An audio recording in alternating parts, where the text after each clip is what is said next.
Dylan, thanks for joining us. An exciting day. You're announcing the squad for the Japan tour. Tell us your initial thoughts on that squad. Yeah, it would be excitement. There's a lot of new faces that are coming in. We've had a good training block leading into this tour, and we've got some new faces. Got a lot of young local girls getting an opportunity as well. So excitement across the staff and the excitement across the club at the moment with all the new young players coming through. Let's talk about some of the new personnel. So there's a bunch of Wallaroos in there, Cecilia Smith, Alana Sikamedi and Sarah Naguama. That's very exciting to add them to the group. Yeah, exciting, and just to add experience and the quality, and also what they're coming from. Straight from a WXV tournament. Basically just being in a professional environment day in, day out. So for our girls to be able to rub shoulders with that type of experience and see how they prepare and how they look after themselves on a tour setting is only going to benefit our young players that are coming through around what to expect. You talked about the locals and the young players. There's a whole bunch of those, including a bunch out of Wanneroo who just won the premiership locally here. Talk to me about those girls and what they can bring. Yeah, so you got Namahi Monk who's coming through, and she's only 18 years old, so she's performed really well, and she actually captained or vice captained the Wanneroo side, so she was given a leadership role. So for her to be able to then come along with Sophia Talamara as well, who was their captain, so a 19, 18-year-old young leadership group now get an opportunity after a really strong season to come on a Western Force tour as well, and join Nami Dixon, who's another young player that's coming through, who's been in and around our squad for the last couple of seasons as well. So all the hard work that she's put in, now she gets a crack in the Western Force jersey, so it's pretty exciting.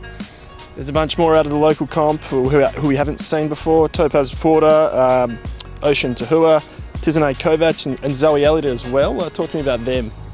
Yeah, so all of them performed really well during the club season. Some of them coming out of the Rugby WA Performance Academy as well, so great recognition of the work that they've put in that program and the performances of the club.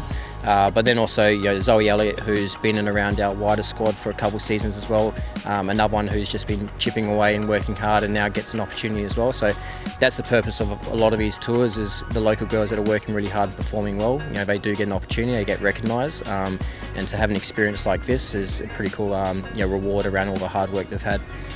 There's obviously more new faces in the squad. The Super Dub season's still months away, so I'm assuming this is an opportunity for them to impress and maybe get a longer term stay here. Yeah, definitely. We're using it as a development opportunity for the squad that's here, but it's a genuine train and trial period as well. So any of these players that want to then play in Super W 2025, this is a chance to not only show what they can do at a training aspect and then also in games, but also how they interact within our squad. How do they then prepare? How do they go on tour? So it's actually it's a really good chance for us to get a good look at these players and then see what they can bring for 2025. With that in mind, there's also a big group of the girls from last season. I think it's about half the squad. One of those is Tamika Jones, just back from injury, so it's great to get them back in there and playing more together. Yeah, when you have such a limited season, like any game, extra game is gold for us. So to have 3 games on tour, another training block that allows us to then have the squad together, it only just sets us up to have a really good 2025. So any chance we do to have extra games, we've got to keep pushing for that, and the club's been really supportive and driven around making that happen. So that's where we want to be. We want to play as many games as possible with this group, and all these players get the opportunity to pull on a Western Force jersey as much as possible as well. There's the other aspect of that is a couple of weeks on the road together, you get to know each other really well, and there's some off-field gains from that being in Japan for that time. Yeah, massive. Rugby is a performance sport, but you don't actually perform very well if you're not connected well and have strong relationships. So to have 2.5 weeks together in a foreign country where you get to experience hopefully some lifelong memories as well, that's something that's really exciting. And a lot of these players haven't even been to Japan before, and then to be able to do it from a rugby tour setting, it just really promotes what our game can offer compared to some of the other codes, which we know a lot of these girls sort of get interest from as well. So it's a big part of what our game's about, and we've got to keep promoting that and show them that there's genuine opportunities to travel around the world with rugby. Beautiful, Dylan. Thanks for your time and good luck in Japan. Thank you.